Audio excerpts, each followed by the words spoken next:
right. Hey, welcome everyone. Chris Petri here. Thanks so much. We're kind of getting started here. This is the finished painting we're going to create. I think we're going to have an incredibly great time doing it. We're going to use the glazing technique. We're also going to cover all the colors you're going to need in your palette. We're going to cover the greens and the blues and the purples for your backdrop of your painting, and then we're going to cover the beautiful orange and reds for your sort of your beautiful complementary color that's going to actually sing out in your painting and actually create almost like a star of the show. So our sun, our setting sun here, is going to be the star of the show with our beautiful orangey red glow, and then the reflections in the water. And then we have all beautiful tons of supporting actors here. We have our buildings, our boats. We have a steamship and some fishing boats here, and sailboats. And we have a little sailboat here in with some figures in the foreground to kind of give everything a nice, beautiful three-dimensional quality. So all these things are going to equal an absolutely beautiful painting. We'll cover all the details here for you, and we'll get started in just a second. Thanks for watching.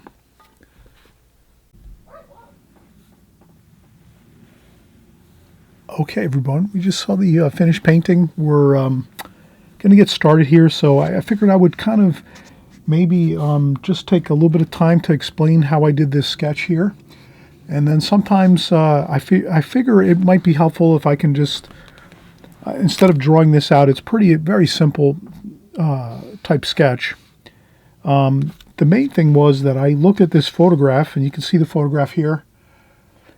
The distant shoreline is about halfway on this painting, and I thought to myself it might be a little bit better if I moved that shoreline, that distant shoreline, up just a little bit. I tend to think that a lot of artists will usually, professional artists will kind of agree with the fact that if you can try to keep a painting's space divisions in a certain ratio, that it tends to look a little better. So most, again, professional artists will tell you oh, okay, if you're going to create a painting and you have a distant shoreline, you'd probably be better off either raising it up a little bit and making it a little bit more higher than the halfway point of your painting, or a little bit lower. So you kind of have a little room to play with when you're creating your sketch. So this person that took this photograph in the early 1900s of this painting here in France, in this beautiful seaport of Le Havre. Hope I'm pronouncing that correctly. This was the hometown of Claude Monet, the great oil painter, impressionistic oil painter in the 1800s. So we're kind of contemplating the idea of, we want to kind of either keep our distant shoreline up about a little bit above halfway or a little bit below halfway. And then I made the decision, let's go a little bit above halfway. So this is the halfway point here of our paper. If we were to measure our paper exactly, 9 inches, it's 9 inches across all the way over here. So 4.5 inches is right here. And I decided to just go up about an inch to give me so this gives us our shoreline, which is a little bit above halfway, which is going to look a little more pleasing in a painting. Usually if you split your painting right down the middle and do a halfway point here with your shoreline or your space divisions in your composition, that's going to tend to look a little bit less pleasing versus if you move up your horizon line or your shoreline, or you move your shoreline down a little bit below halfway. It's going to look a little more pleasing to the viewer. It'll look a lot better, actually. But you don't have to always follow that rule. Sometimes you're going to want to make it halfway, and that's okay too. So there's no real rules that you have to follow every time. You just look at things and kind of decide for yourself whether you think it's going to look a little better moving your horizon line up a little bit or down a little bit from the halfway point. But again, you can also leave it at the halfway point too, and that's fine. A lot of the great artists over all of the time we've been looking at art and looking at great paintings, many times great artists will put a halfway, they will divide their their canvas or their paper, their composition halfway between each space division. But like I said, a lot of times they probably choose to move it up or below that halfway point, but occasionally they will leave it at the halfway point for whatever reason they decide that's the case. And you're the same way too. You're the artist. You're going to decide when you're creating your painting whether you want to leave it at the halfway point or you want to move it up a little or down a little or even push it higher. So you can push those boundaries on your compositions, and when you're doing your drawings, I'm hoping that's, you see what I'm saying. You get it. So now, when I did this sketch, I basically just said, I'm going to use this, obviously, the photograph here. This is my main source of information. And I basically just kind of created a light sketch of the buildings over here, this building here. Then I came over here. But what I did, I took artist liberty and I said, I want to leave a space here where the water kind of flows out. So this way, if you notice in a painting, if you're kind of walled off and you have everything kind of blocking you and you don't have a way of kind of exiting through the painting, that can sometimes feel like it's a limited painting where you don't feel like you can actually move through it and feel like you have a free feeling of flowing through things. So that's why I left this opening here in the buildings where the distant port ocean horizon line is. So I wanted to leave a space there with some water through there. So we feel like that if we were in a boat or, just enjoying the scene and we could see through there so that we could see out into the further distance, wherever that may lead. And then I just continued on here and kind of got this building here, right there. And then I kind of did a little bit of a free-flowing lines here. We might kind of have these little bit of slight angles here.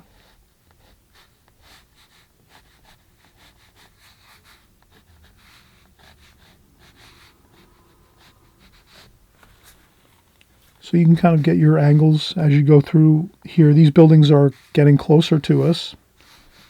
So you can imagine as we go over to the right, these buildings are much closer over here to us as if we were in a boat looking at this scene. These buildings are closer, and then as they trail this way and go across the picture this way, they're getting smaller and in the distance. And then finally here in the far distance, you're seeing the buildings over here to the left. It's pretty straightforward. And then, of course, I created this beautiful steamship here. And I created another boat or two over here, sailboats. And then I put some masts in. So I put some vertical lines just to represent some masts, sketch them in. You can always take an eraser and erase a little bit of your lines if you feel like you've maybe gone a little bit too dark or you've made things a little bit too exaggerated or something. You feel free to use your eraser, your kneaded eraser. And incidentally, all my art supplies are down below in the comments section. I don't know if anyone noticed that, but on my videos, I leave all my art supplies for either watercolors, whatever kind of videos I'm doing. I'll leave all the art supplies. You can go check them out, research them, research the prices, research the quality, but all of the art supplies that I put in my channel down below in the comments section, you might have to click on the word more to see more information, and then you'll see the links to where you can go to Amazon and look up these art supplies. I really stand by them because I use them all the time, and that's why I put them in my comment section below, because I've used them and I know they work well and they're really perform great. I wouldn't put in art supplies in my comment section below if they don't work or if they're not really good quality. But you can always shop from there. At least you have like a point you can look at, and then you can also shop something a little more expensive if you want, or a little less expensive, however your budget is. That's fine. But I always mention that I do have my art supplies listed below so you can research everything. And we'll keep going here. So again, we got pretty much our sketch really, in with a nice flow. Didn't take us long. I didn't want to take too long to go through the whole sketch process, because let's get to the painting. That's the fun part, obviously. But we do have to do the sketch and do it, somewhat accurately. And I think everything is looking pretty good. So here's our original photograph we're using from the early 1900s, late 1800s of the Le Havre seaport in France. and it's in I think it's the northwest of France. So we're gonna and Monet painted there all the time, and he grew up there. So you'll see many Monet paintings that are from that area of his oil paintings. So I think we're good. We have our sketch done. We kind of explain how we get everything all situated here in our pencil sketch. And again, I just created from, this is a softer lead. This is I think it's an 8B lead. So it's like a darker lead pencil, so you can see as I sketched here, which is good. I want you to see the pencil lines. If you don't like pencil lines in your paintings, you can always also use a very light pencil line, but I just make them darker, obviously, so that you can see them here on camera, on video.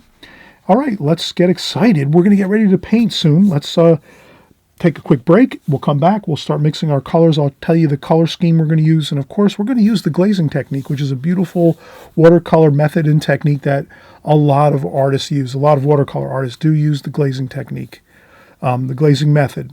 And so we'll cover that next. We'll cover all the details of the colors, the glazing technique, how we're going to do all of this to get this painting done. And it's going to actually go pretty quickly because we're going to do a beautiful simplistic type of painting where we're not going to get involved in a lot of colors. We're going to use a limited palette, let's say, where we're not getting into too many colors. We're just going to kind of get the effect of a beautiful sunset with cool colors. At the evening time when the light is kind of getting cooler, we're feeling kind of a cool type, maybe a little bit of fog, a little bit of that, damp, humid kind of feeling in the nighttime when the sun is going down along the ocean, the sea coast, and we're going to see we're going to make a beautiful sun here. Let's draw that actually before we finish up here. Let's just create our sunlight and our sun here, our setting sun. So we have our drawing. We'll put that over here right for now. We'll just set that up there. And then we can even ask ourselves, well, where do we want to put the sun here? Maybe I would say a great spot is right here. Because if we put it here, if we put the sun maybe setting up here, like this, maybe even right here, like that, that's great because then we can get the reflections down in the water of the sun like this. What do you think? Isn't that a good idea? I think that's a good idea that we do it that way. Like that. So our reflections of the sun setting here, orange glow of the sun. And I think that's good. We will have a wonderful time creating this. I may make this, the globe of the sun, just a little bit smaller. Like that. That might be a little better. Okay. All right. So let's come back. We'll mix our colors and we will get started. All right. So now let's keep motoring on here. We're going to get the washes and our glazings on the paper now. So I'm predominantly going to use 3 different brushes. This is a number 50 Da Vinci and a number 30, so a 50 and a 30 Da Vinci synthetic watercolor brush. And these are the square or the flat brushes as they call them. These can get you a lot of beautiful washes and water and colors on your paper quickly, efficiently. And what I'll do is I'll mix the colors with my number 8 Da Vinci travel brush.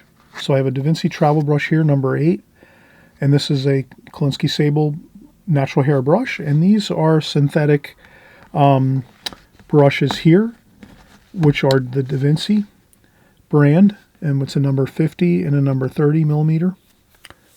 Square brushes or flat brushes as we call them, and we're going to use these 3 brushes mainly, and we'll be fine.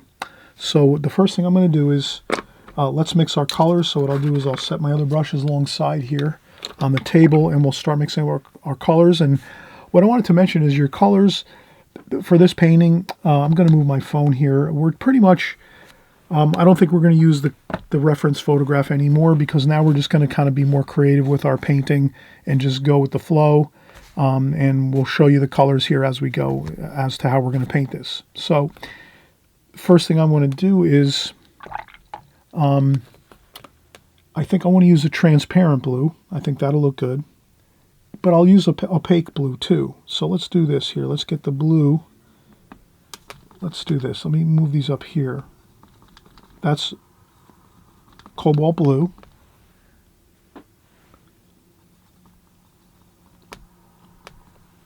So I want to mix up a good amount of cobalt blue. And we're going to have not that many colors, so you can imagine. I'll use a touch of burnt sienna in that blue. Just a little bit. Then I'm going to make some cerulean blue over here. And some water in that. And then maybe a little bit of burnt sienna in that too. That might be a little too much, so I'll add more cerulean blue. Like that. Okay, so now we have cobalt blue with a touch of burnt sienna just to calm down the blue a little bit. It's a little bit high intensity when we use it straight. So instead of using that straight cobalt blue, we add a little bit of just a touch of the burnt sienna. Then we do the same thing with the cerulean blue. We mix up a good amount of cerulean blue here. And we add, again, just a touch of the burnt sienna just to kind of mellow out that cerulean blue. Because cerulean blue is pretty, it's a bit opaque. But it can't hurt us to add a little bit of the burnt sienna to it. And we can also, when we're painting, we can add some straight paint anytime we want to the painting. But when we're starting out, let's kind of gray it down a little bit, so to speak, which is adding like a complement to the color. And what else can we do here? We can also notice that we're going to have cobalt blue down here, and then let's mix a little bit of green, just a touch of the sap green over here, like this.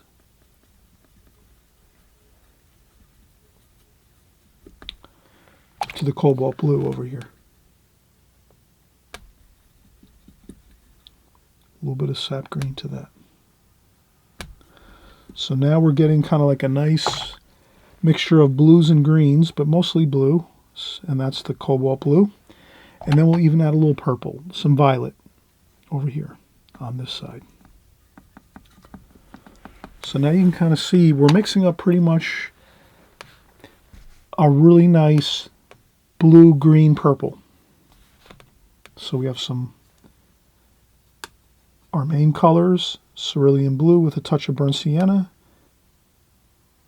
cobalt blue, touch of burnt sienna. Then down here on the bottom, we're going to have our little bit of purple, violet. This is Winsor Newton Ultramarine Violet, which is the best violet I've found ever.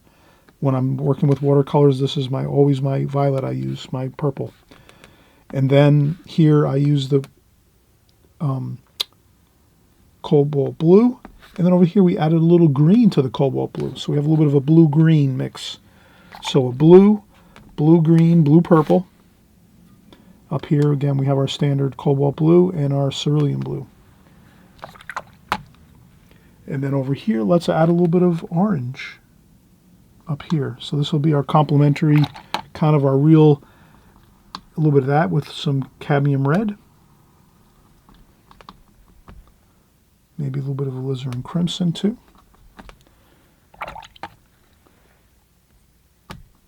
So that's going to be more of our sun. That's going to be our setting sun color with some of the highlights in the water.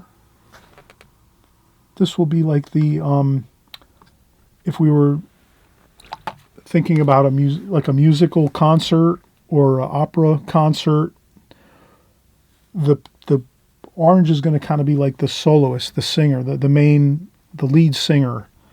Or if it's an orchestra, maybe this is going to be the lead violinist that's going to solo and do the solos for the violin parts of the orchestra, of the music. And all these other colors are going to kind of be just supporting this orange. And then with how that translates to the painting is the sun that we're going to create here, the setting sun with the beautiful glow of that sun, and the reflections in the water of that orangey red color. That's going to be the same thing. That's going to be like the lead singer or the lead violinist or the lead soloist. So that's just kind of a way to think of it musically in a sense. So we want to have a really good composition and have maybe just like one part of the painting really take over and just sing out and really be exciting, and the rest, everything's kind of working together to support that. All right, so now I've mixed all my colors to get started. I'll empty my water bucket. You can kind of see the water's getting a little murky there. I'll take my water, I'll clear up my water, and we'll pour some fresh clean water in there. And then the next thing we're going to do is take our paper, and we're just going to kind of dampen our paper the whole way across. So I'll take my larger brush, which is the 50 millimeter. And I'm just going to take some clean, fresh, I just poured some fresh clean water in my water bucket. And let's just go across the whole painting like this, the whole paper. And just do a nice light coating of fresh clean water. And we don't have to spend too long on this. We just want to get a nice damp wetness to the paper so that when we start going over now with our colors for our first coating, our first glazing, our first wash, it's going to flow real nice and blend real nice, all the colors. All right, so I just completed that first bit of light coating of water over clean, fresh, clean water. You have to empty your water bucket at this point. So if you've mixed all your colors in your palette, wow, this is really important. This is so important. Once you mix all your colors first, because we're pre-mixing our colors, does that make sense? We're going to pre-mix our colors first because we don't want to be in the middle of our painting and start scratching our heads and going, oh my God, what colors did I use? Or what colors did I mix? Or do I need to mix more? What colors do I do? That'll be too confusing. First thing we do is we stay organized, mix our colors first. We get them in our palette, all mixed up in our palette. We have enough paint and water to cover this whole paper. Once that's done, we take our water that's in our water bucket, which is going to be all muddy looking because we've mixed all these colors and rinsed our brush off, over and over and again to get all the colors here. Then we do that. We empty the bucket, get fresh, clean water in, and that's when we take our large flat brush like this, and we coat the whole paper with fresh, clean water. And then we have the gorgeous readiness of the paper. Now, what we're going to do is take the blues and just start working these blues into the painting. So I'm just going to sort of start getting these blue washes across here, like this.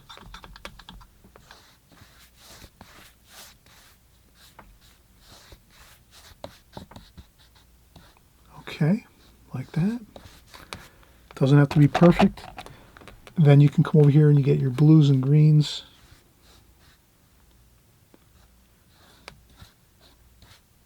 And just get some blues and greens in there. Like that. And that's our first wash. And then we add a little orange too, but we're going to use the smaller brush right now because we're going to use the orange a little more sparingly, the orangey red.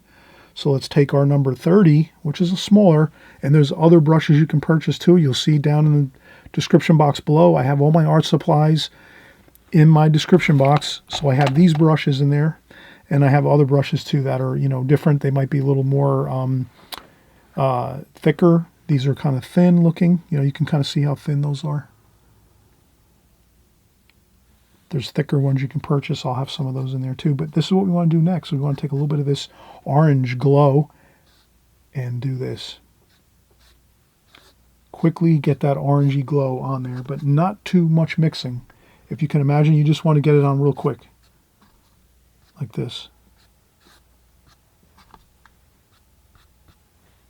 You can mix up a little more orange like that.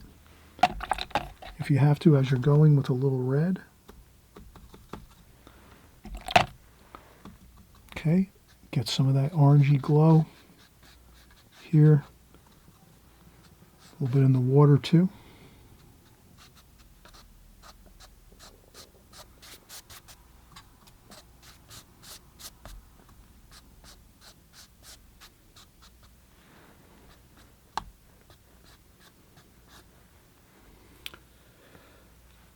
And that looks good, and you can add a little more here and there, but very little though over here.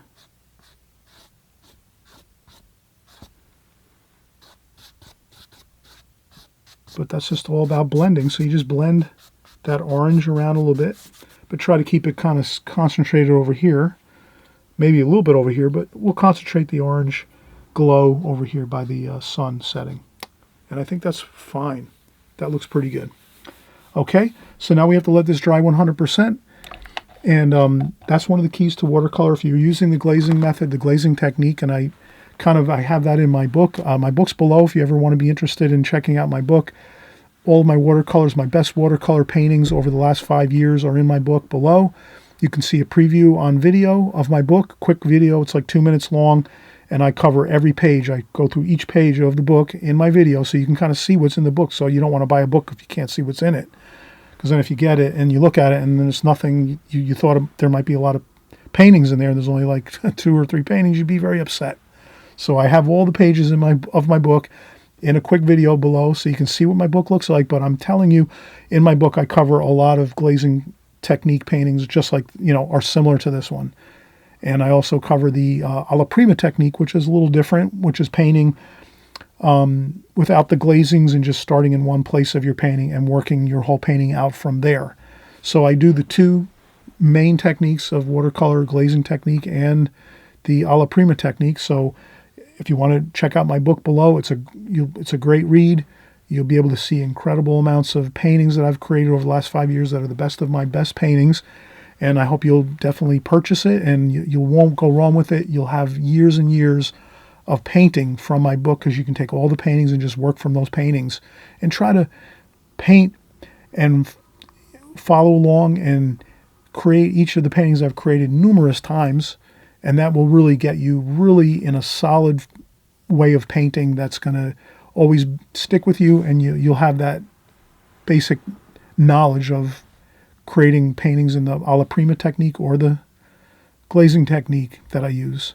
And when you practice those over and over and over again, they become just part of your natural technique in the way you paint, and then you won't have any questions. You'll always be able to just kind of attack paintings when you're going to do them, and you already have that confidence that you're going in, you're doing the painting, you're going to use the glazing technique, or I'm going to use the alla prima technique, or even in some cases you're going to say, oh wow, I'm going to use both the alla prima and glazing technique interchangeably as I go through my painting, and I'm just going to kind of go with the flow.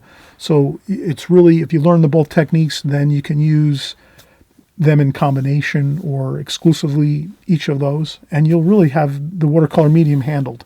You'll have all the basic knowledge you'll need to create beautiful paintings. So I'm hoping you'll check out my book. And let's get started. Once this dries, though, we have to let this dry 100%. So let's do that. Let's let this dry. You can use a blow dryer. Then it dries in probably 10, 15 minutes, or 10 minutes even, 5 to 10 minutes with a blow dryer. Or you can let it dry naturally for an hour or 2, maybe 2-3 hours. Up to you, totally up to you. You're the artist. You decide if you want to let this dry naturally or if you want to use a blow dryer to get a quicker dry on this. This is actually an Arches block paper, and it's the orange covered Arches block paper, which has the orange cover, and so it's 300, 150 paper, Arches paper, rough texture paper. And a lot of artists use this paper constantly. I see that a lot of the professional artists that I've followed over the years, a lot of artists use this paper. It's very popular. Okay, all right, so let's come back in just a second after this dries, and we'll continue on. All right, we're getting started again. I just wanted to mention it's really critical if you can let your paper dry 100% before you start with your second glazing. That'll really be incredible. If you can let that drying process happen, whether you use a blow dryer or if you let it dry for 2 or 3 hours, the main thing you'll know is that when you and this is gum block paper again, so this is the Arches orange cover, Arches rough paper, gum block paper. What I do is once I do my first glazing and the paper's wet and we've got that first wash on, the paper's all buckled. It's all you can see all the buckling of the paper and the high spots and low spots. The reason we let it dry is so that it can become very, very tight again and flat again, your paper. And this way, when you go over with your second glazing, it's going to be a beautifully flat surface for you to start painting again and getting all your washes on without having problems of trying to work with all the buckles that could really throw off your washes. So I know from experience, and you're the artist, you're going to learn this from experience. So if maybe you're going to start a little bit early, and then you'll say, oh yeah, Chris is right. Let's let it dry naturally and let it dry flat so that the paper isn't buckled anymore. And then you do your next glazing, your next wash. So that's why I do mention it, because it's really tough if you're trying to paint and the paper's all buckled and wavy, as well as the washes become very distorted. If you're trying to paint into really damp paper with other washes on top, it gets really out of control, and a lot of times it can ruin a painting real easily and real quickly. And I've noticed it's happened, for me a lot of times when I painted, years ago when I first started using the glazing technique. That happened to me often when I would let the paper. I'd start doing another wash, my second glazing or my second wash on top of my first one, but I hadn't let the first one dry first, and then next thing you know, all the paint was flowing everywhere and I wasn't getting good results. So I always mention, let that first glazing, when you wash over the top of your first paper glazing, your first wash, let that dry 100%, and that's no problem. Then after that, either with a blow dryer or you let it dry 2, 3, 4 hours, then you go back in again, and then you have so much of an easier time doing your next wash on top of this one. Okay, so that really is important. Thought I'd mention that. And what we'll do is we'll do another round of mixing up some more paints. So I will take some more cobalt blue over here and some more cerulean blue over here, and maybe a little bit of that orange in there too. So we have that. And then down here we'll do the same thing. A little bit of that purple, and then blue, cobalt blue, and then a little bit of the green, sap green over here. Just so we have a little bit of mixes of color there in case we need it. But I think we're going to keep this pretty simple, and maybe just do some cobalt blue. And what we'll do is we'll try to get a little bit of a darker wash over here. So this is now where we start going over with our darker wash. And what I'll do is I'll go around the sun here a little bit. You can kind of see how I'm going to do that. I'm going to go around I'll just carefully paint around that globe of the setting sun, and then continue on like this and just kind of do some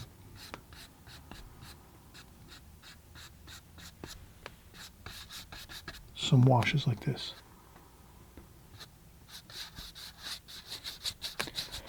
And this is all. You have fun now. This is your second glazing, so you're going to have some fun and enjoy just using some of your colors here, some blues over here. Then I would rinse my brush off again. Sometimes you can rinse off your brush and dry a little bit of water off on a tissue if you don't want too much water. But then that's when I blend in the colors and just start blending everything like this.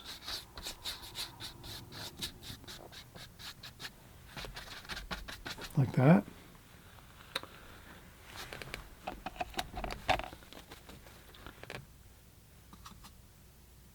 A little bit of red and a little bit of orange.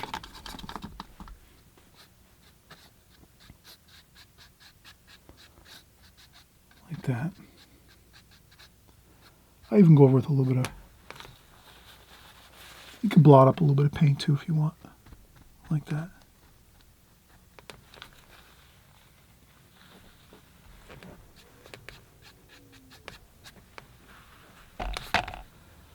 All right, and then we're going to continue blending here.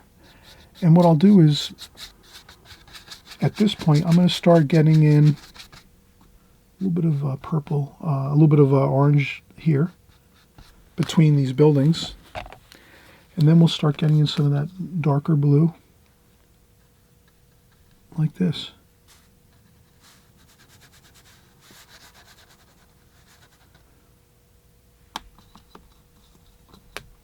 So I use some cerulean blue and some cobalt blue, a little bit of purple, and some of the mixtures down below.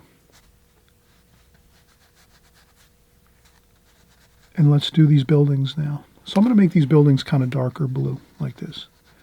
And this is again where we're kind of, maybe we're going off the script a little bit. We're kind of creating now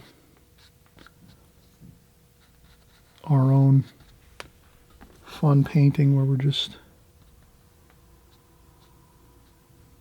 enjoying the process, and we know we want to make things we can kind of paint over this steamboat here.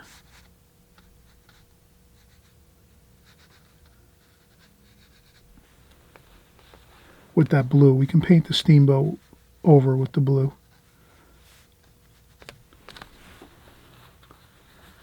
And if you have a big puddle of paint, you can always lift up a little bit with the tissue or paper towel. Okay, so we're just, again, maybe a little more cerulean blue, a little more cerulean and cobalt blue.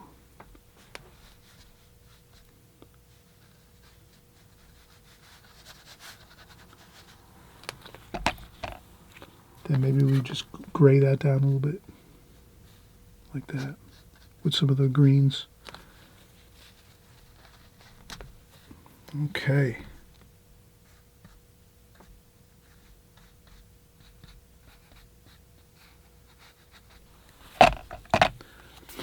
And if you have some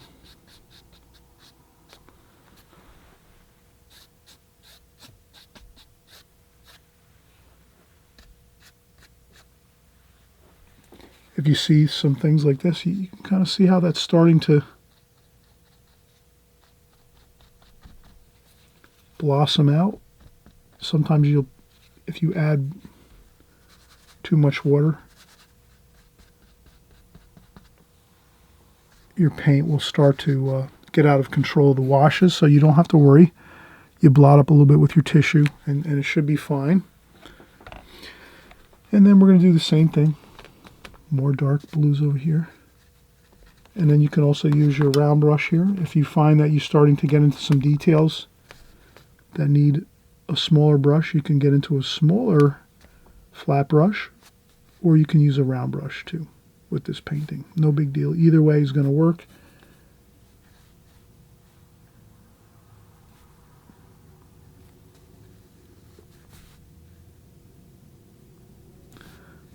And then we're going to do some darker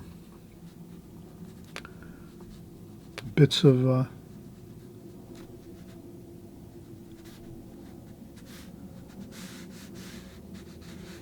color under there.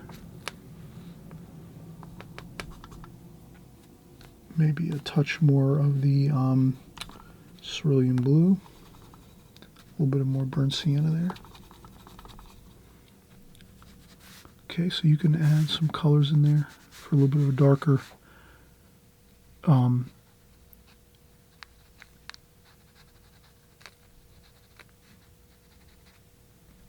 bit of shadowing and reflections on the water. Like that. You can just add a little bit of darker reflections there. And some more of the... So these might be good as we go to do the shadowing of the buildings, the reflections of the buildings in the water, like this. Like this. Plenty of blue. Like this.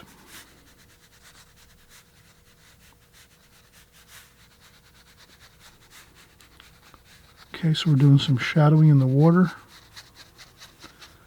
like that. Same thing over here.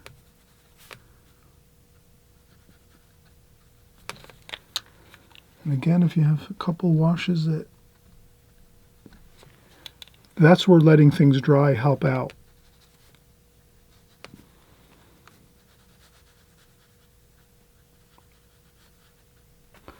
But you can kind of see we have the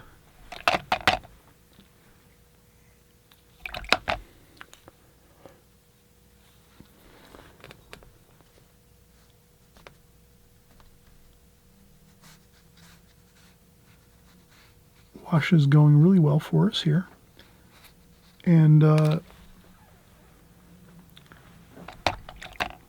we'll do is now we can kind of see that we have plenty of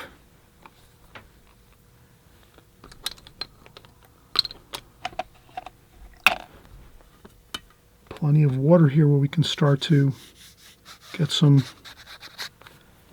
You could always take a spritzer bottle and spritz on some dampness to the paper.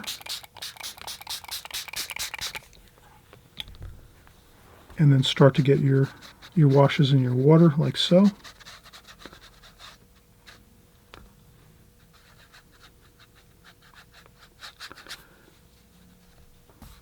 Okay, we're going to leave that a little bit. But you can kind of see how now I'm going to start to do a little bit of that water, that wave action here, that little bit of that waviness to the water. We'll do more of this in a minute.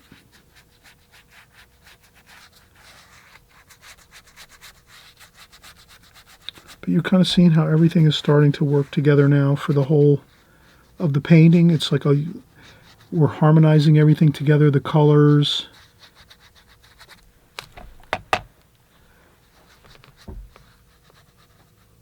We're blending everything together, the colors, the washes.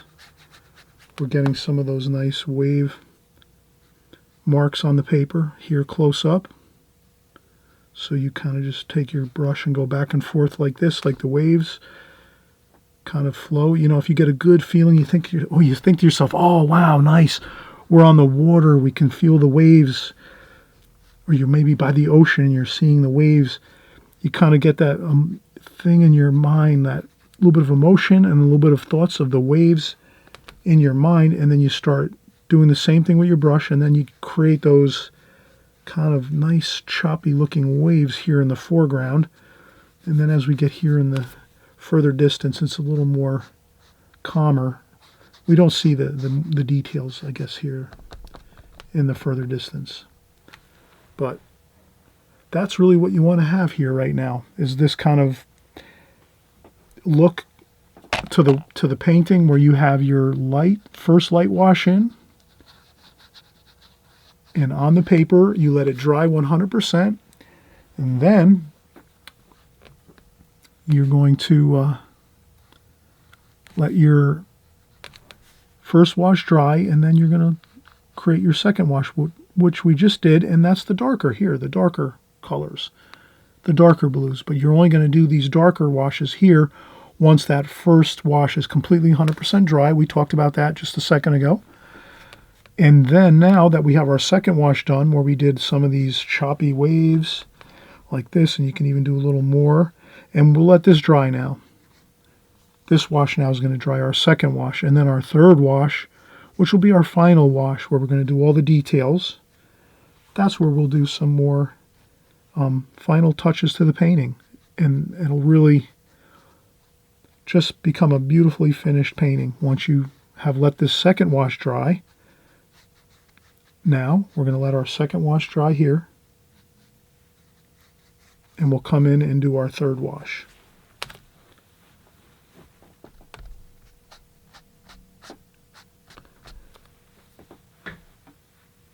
And what we could do right now is empty our water bucket again, because the water's getting pretty murky and muddy looking from doing all these secondary washes on our second glazing.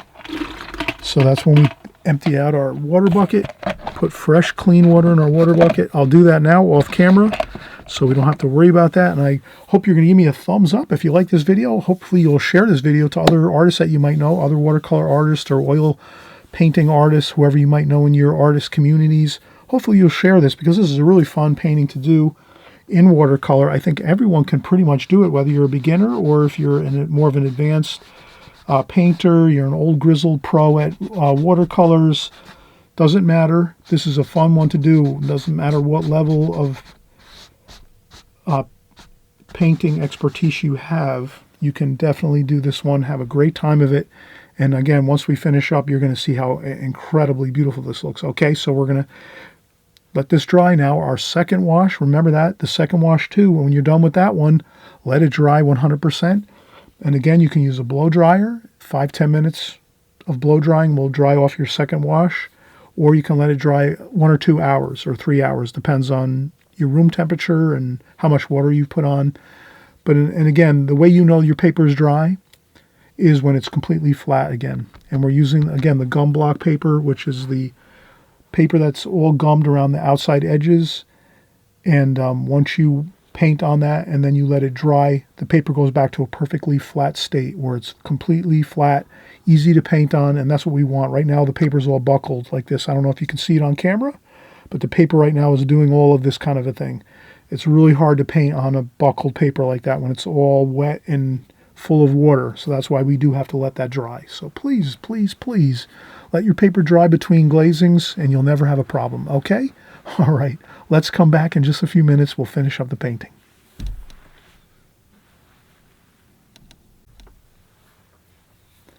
All right, we're close to finishing up our painting. I'm hoping you're having a great time here. We're just enjoying all of the beautiful colors and the washes. Glazing technique is so much fun in watercolor. I'm hoping that you'll always give it a try, and you'll find that you really will get beautiful results with the glazing technique. It's really fun, and it really, again, a lot of professional watercolor artists do use the glazing technique because it really does kind of lend itself to that watery, lots of luscious colors and lots of water on the paper to give you that really watery, beautiful watercolor look to your paintings. So what I'll do is we'll mix up some more colors just to get another bit of things mixed up in our palette here. So we're going to have, again, that cobalt blue with a little bit of the burnt sienna, like that, and then a little bit more of the cerulean blue. Maybe we'll do a little more of the sap green again over here, cobalt blue here in the middle, and then a little bit of the ultramarine violet, which is the Winsor Newton. So we have, and then we have our orange over here, of course, that we'll do. So we have that. We have the orange and the little bit of cadmium red, like that. Okay, now I definitely wanted to darken up a little bit of the boats here. So you could take a little more of that burnt sienna, add a little bit of burnt umber. I would say a little bit of French ultramarine. I would say let's use the ultramarine violet. That might be better because we don't want to introduce a new color. Let's stick with the colors we started with and not really go into anything else new. So let's stick with the ultramarine violet, cobalt blue. That gives us a good dark there, and some burnt sienna, like that, and some more blue. There we go. And then let's get in our steamship here with a little bit of a darker dark. Let's even make it some more. Let's get in lots of that cobalt blue. I would say, yeah, let's make that cobalt blue really.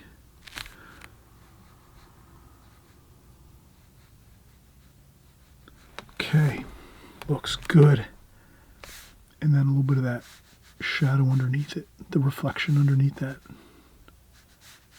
like that. And then we'll do the same thing. I'll take a little bit of a tissue, dry off my brush, go in, get a little more of this here. Let's do this sailboat here, like that. Sailboat there, and then a little more of that reflection of the sailboat there. And then we can do a little bit of that sailboat. And there's more masts over here. We can put some masts and things over here. So there's sailboats and things that are along this waterway. So let's get some of the verticals like that. And then this way we can have some fun and get some of them verticals and like that. Into the water, into the reflections. And same thing here. So just try, I always try to remember, I just look up here and say, okay, where are these going to kind of sort of come down and land in the reflections like that. And if they're a little bit higher up, they'll be a little bit lower down here. If they're a little shorter, they're going to be shorter over here. Just like a little indication of you want to pretty much match the, like this. You just want to match the height of the, like this. And you use the very, very fine point of your brush. And you just do a few here and there. Some you're going to do quicker than others.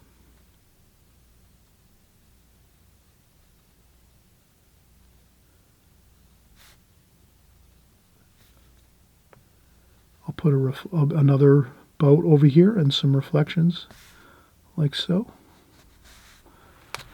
Okay, so we're just working in a little bit of some darker washes in here. Try to build that three-dimensional quality in on our paintings. So if you add some darks in here, and there's a few more boats over here, like that.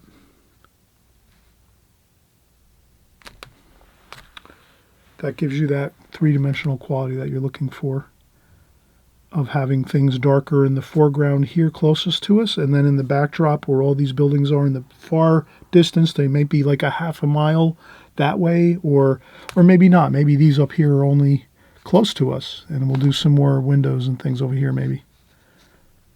We'll do some windows in these buildings here since they're closer. And then as they trail off in the distance, we won't see any details really, and this is the fun part. You can add in some quick details though. You don't want to spend like a half an hour or 45 minutes trying to create these windows in these buildings that are here. Just have fun. You might need to do a little bit of pre-planning. You might want to, if you're not confident with firing in some windows like I'm doing, then sure enough, please take a ruler, make a little tiny, barely visible sketch line where you can get your lines going across in the same, height like this. For me, I've been painting 15 years. You trust me. I'm your friend here. I'm going to tell you how I do things all the time. I'm not going to try to hide anything. So that's why I say if you need to do a little bit of sketch lines to help yourself work quicker. So like you can see I'm going kind of fast here to do my very, very loose and fun marks on the buildings for windows and things like this, right? You can do the same thing very easily by just taking your time before you start painting and the paper's dry. You could take a ruler and you could put a ruler across your paper like this and draw a very, very tiny light pencil line that only you can see. That's very barely visible, but just enough that you can see it. And you draw 3 or 4 of those going like this, like 1, 2, 3, and 4. And then you can just go right across like this on that pencil line so that you're going to get those lines pretty even, pretty straight across there. And they don't have to be perfect, obviously. And then as they go off in the distance here, you don't have to worry about it. You're not going to see the windows in these buildings over here. But just over here, you will see them.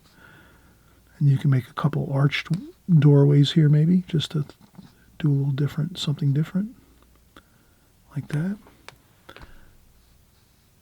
So the more close the buildings are closer to us right now, the more details you'll see, like maybe some arched doorways here. Like this. But as they go into the distance over here, you don't see that. You don't see the details at all. It's misty and it's cool. It's the sunset. It's in the distance.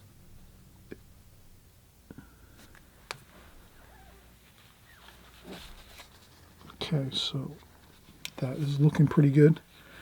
I think I can...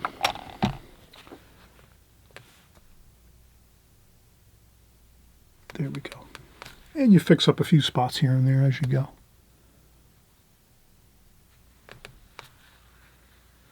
So I hope you're having fun so far. Let's get this boat here.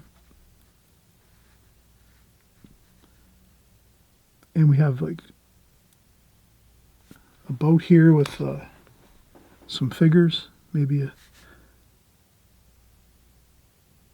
we have a person that's rowing the boat, and we have a couple people in the boat enjoying a nice evening, or sunset, in the evening here. And we have this person here. And then we do the reflections underneath this boat here.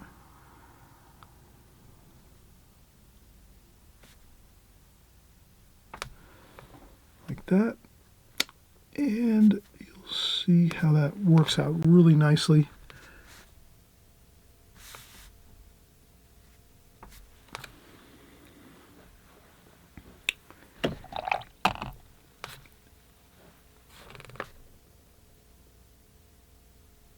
And again, that gives us some nice three-dimensional quality. We can make that a little darker. Burnt umber, burnt sienna, cobalt blue.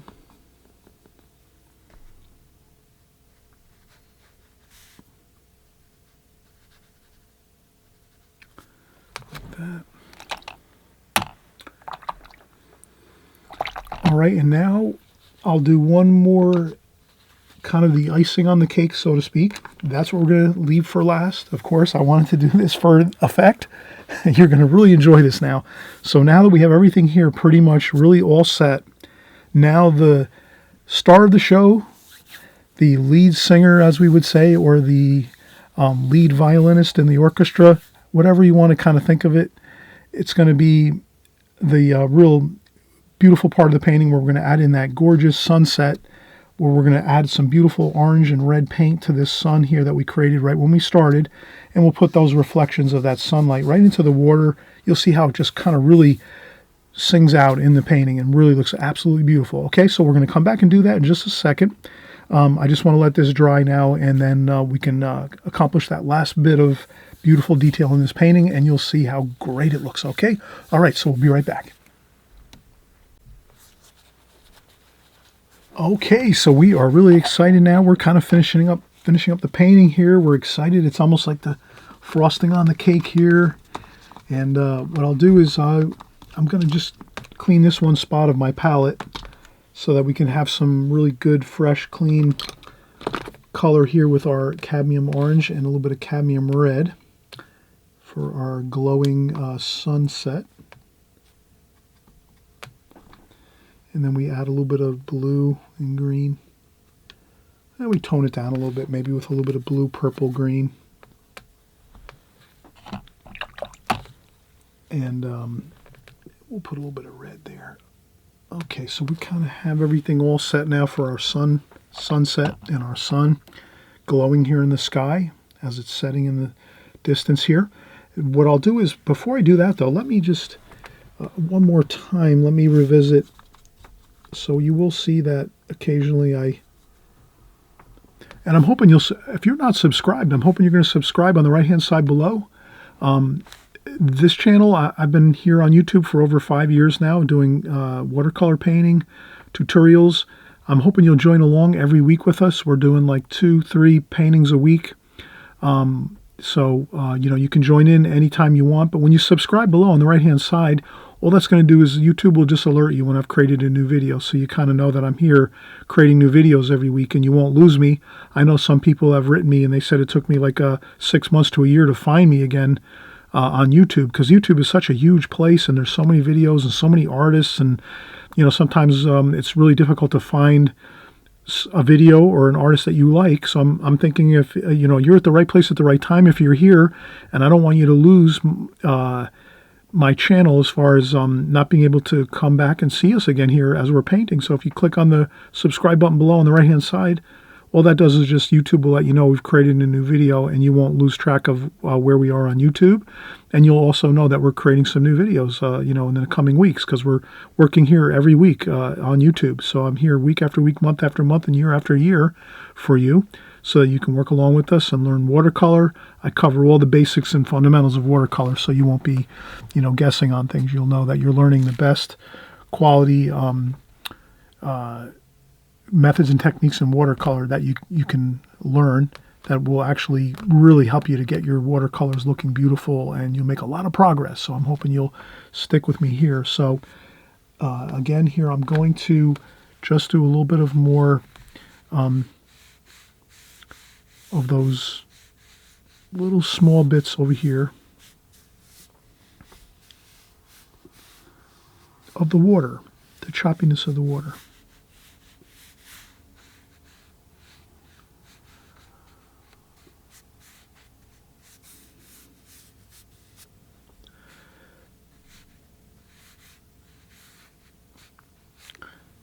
And I just do them in a few places. I don't want to go overboard here at all.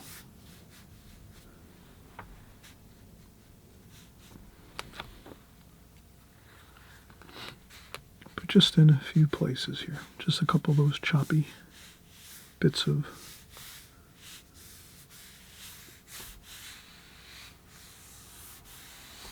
like that. I think that's plenty good.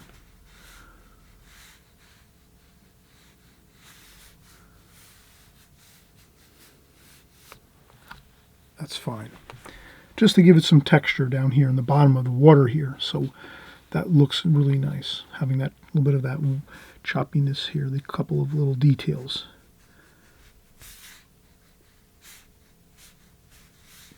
Okay, now I will empty the water bucket one more time. So I try to, again, I try to keep my water bucket, you know, change out my water in my water bucket frequently when I'm doing paintings. It just kind of can't hurt. And next we're going to do the final bits of real beautiful detail here.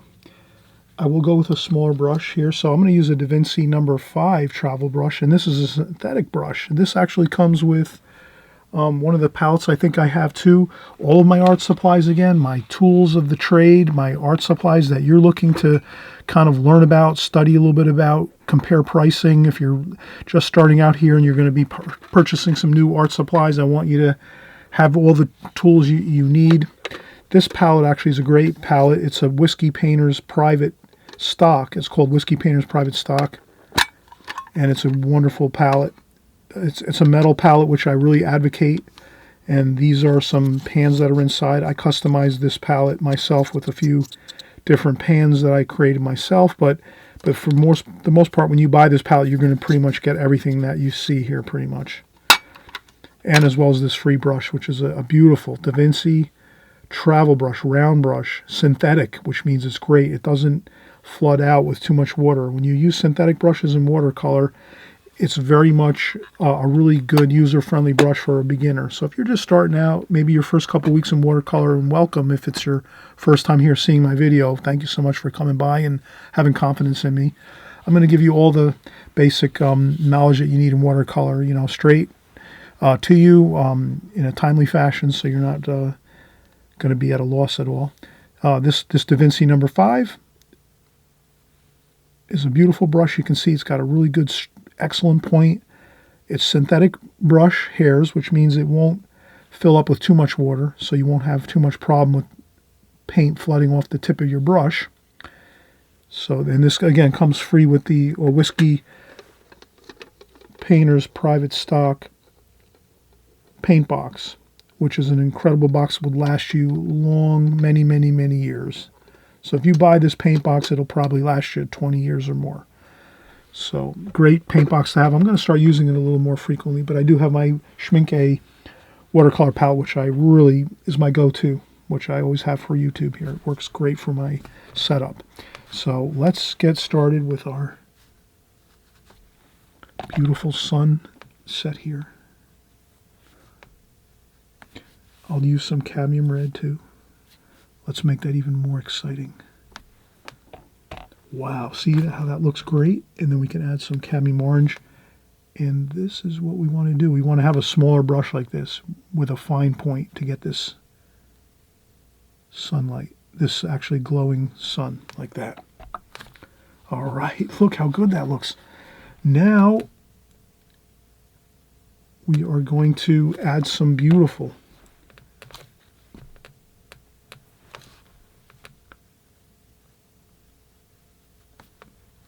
orange and red reflections in the water.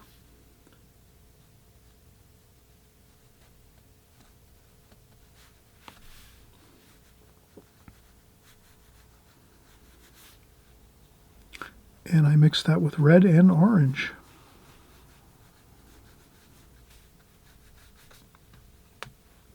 And then as we go further out into the distance here, it's a little less.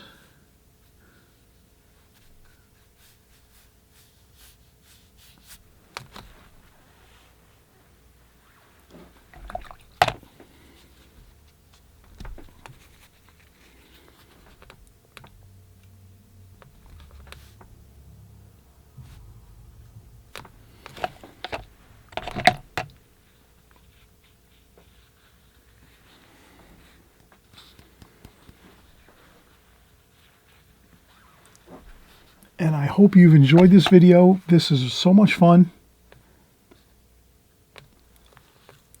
I won't try to do anything kind of risky at all right now, like other washes or anything. I think this is fine. I think we actually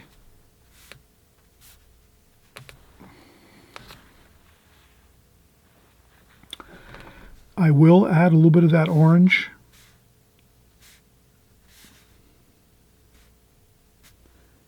and red in a few spots here and there.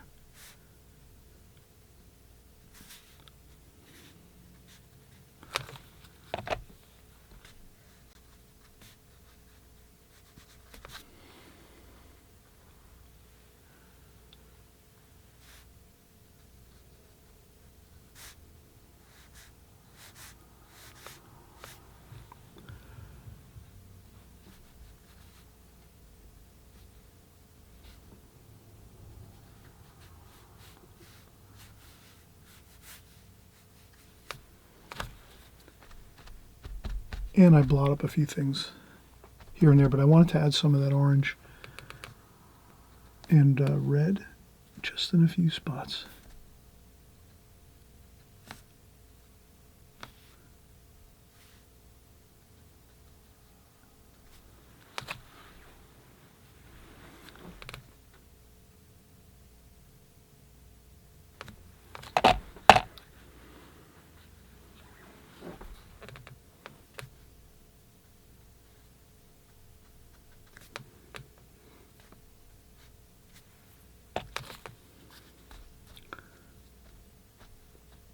Okay, and I just wanted to, again, add some of that orangey red in a few little spots here and there around the painting so that it's not just one spot that we see it.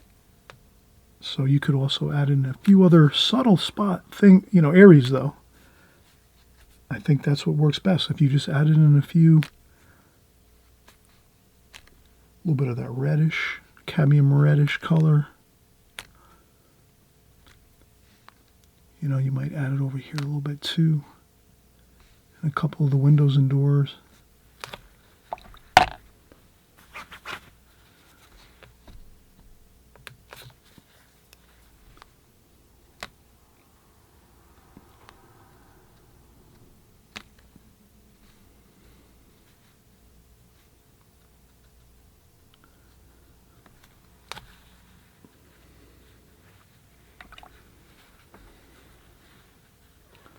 All right, thank you so much for coming by, painting along with me. We'll see you on the next video soon.